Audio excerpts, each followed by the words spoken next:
what to do if you've been charged with a child endangerment here in San Diego County. If you've recently been charged with child endangerment, or if you have a loved one going through the process, stick around. I think you're gonna like this video.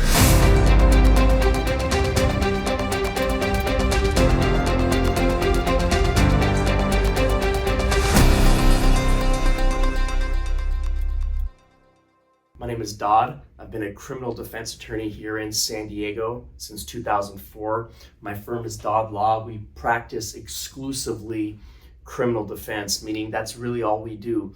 We don't do any other area of law. We focus exclusively on criminal defense because the consequences are way too severe for us not to only focus on, criminal defense matters. So today I want to talk to you about child endangerment. What happens if you've been charged with child abuse or child endangerment? Now, let's be clear. A lot of people always ask me, hey Dod, is it okay if I spank my child, if I hit my child, if I throw something at my child? And look, the answer is yes, under California law you can. Because in California, we have a law that allows for a reasonable discipline of your child. What does that mean? Reasonable discipline of your child. So I know there's a lot of people out there that say you should never hit your child. You should never lay a finger on your child. And for some people, that's what you think, and that's great. But that's not the law, because the law says, in fact, you can. And it's called reasonable discipline of a child, okay? Reasonable. So you can spank them, you can hit them on the butt, you can, open hands, not closed fist.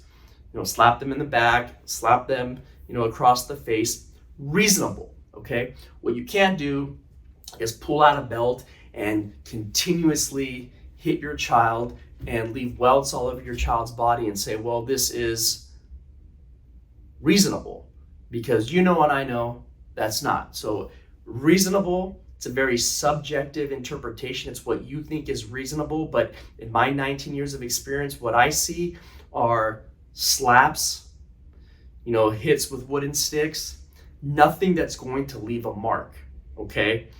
Shoes, nothing that's going to leave welts, redness, blood, none of that. Because if you do that, you're going to be charged, okay? And that's what we're going to talk about today, is if you exceeded the scope of reasonable discipline of a child, you could be charged with a misdemeanor, you could be charged with a felony, and there's a wide range of what you can be charged with as a felony. As a felony, if it's causing severe injury or paralysis, then child abuse causing paralysis could be potentially a life sentence. And obviously, if a child is killed, then that's murder and you're facing life, but there could be also causing severe gross bodily injury, which could lead to severe amounts of prison time. And then we have the lower level types of child abuse or child endangerments where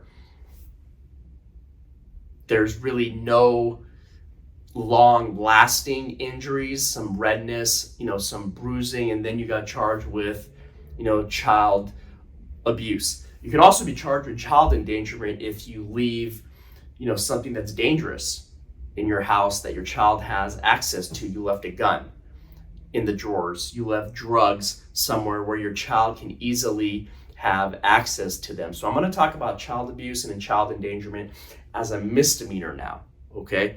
So as a misdemeanor, and everyone says, well, how do I know it's a misdemeanor? It's really up to the DA. It's up to the DA's discretion. So if there's drugs or guns in the house, then yeah, you probably could be charged with a felony, okay? If it's a very minimal amount that's in, somewhere where your child has access to, it could be a misdemeanor. If you hit your child with a closed fist, could be a felony, it could be a misdemeanor. It's all case-by-case basis, but I'm just gonna talk to you about what happens if you're charged with this. Now, what are the defenses? Obviously, number one, the defense is it wasn't you. Number two, the defense is reasonable discipline of a child. And if it's a child endangerment type of case where a gun or drugs or something was left in the house that your child had access to, your defense is either you didn't know it was there or somebody else, left it there. That could also be a defense in these cases. But if they can prove it's you and it's a misdemeanor, then typically what we would like to do is obviously have you do some parenting classes, okay? You're gonna have to do some parenting classes, a lot of classes, some counseling, therapy, and if this is alcohol or drug related, we also like to have our clients do maybe some AA, NA, some sort of outpatient therapy.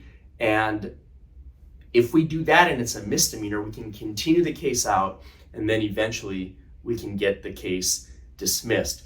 If it's a felony, then it's a whole different ballgame, because we're looking at felony charges, we're looking at formal probation, and depending on the injuries and what's at stake here, you could be going to jail, and you're going to have to do these courses anyway. So if you're charged with a felony, obviously it's much more severe than the misdemeanor. You could have the stay away order from your child. You can't see your child. CPS is going to get involved.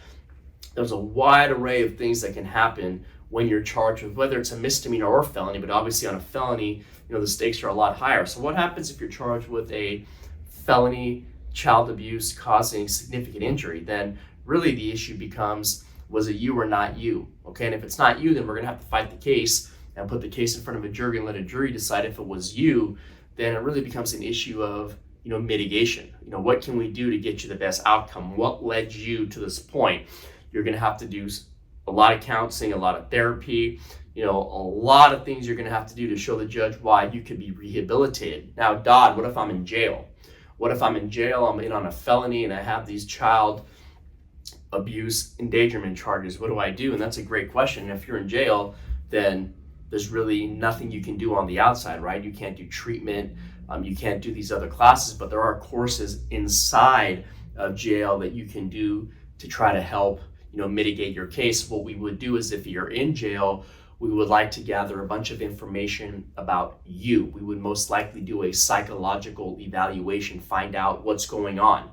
And whether it's a misdemeanor or it's a felony, we're probably going to do a psychological evaluation anyway. Talk to family members, talk to friends, get character letters, go to places that you've worked, get a bunch of things that we're going to put together in a mitigation packet to show the judge and to show the DA, this is just an isolated incident. Because you got to remember, a lot of these child abuse cases that I get, my client is a first-time parent, right? And when you're a first-time parent, there's a lot of stress that's involved. There's a lot that's going on, and you might not have handled yourself the way you would had you not been under this, tremendous amount of stress, tremendous amount of pressure. And judges and DAs, the reasonable ones get it, that sometimes you act out and you just snap and you did not mean to do it. You were just such under the stress of the event that things happen. And we're gonna have to paint that to the judge, paint that to the DA in order to get you a better outcome. So if you've been charged with child abuse or child endangerment here in San Diego and you want a consultation, go ahead and give me a call. My name is Dod. I'm located right here in downtown San Diego. You can go to our website, www.dodlaw.com, www.dodlaw.com. Please subscribe to our channel. You can hit that like button, hit that notification bell, so every time I put out a video, you can get notified and you can watch the video. Really what we're trying to do here is help educate the public. Give us a call, 619-814-5110 or 833-4-DOD Law. You can also send us an email, info@dodlaw.com. So if you've been charged and accused of child abuse or child endangerment and you're going through the process right now, I'm very sorry to hear. I know it's a very, very stressful time, but there's always a way to get over the bump and get your life back together. Your life isn't over. Contact our firm. We will talk to you. We will give you a free consultation. If you have an attorney and you want us to review the discovery and to review the case, we can also do that as well and kind of give you a second opinion on what we think. Subscribe to our channel, hit that like button. Have a great day.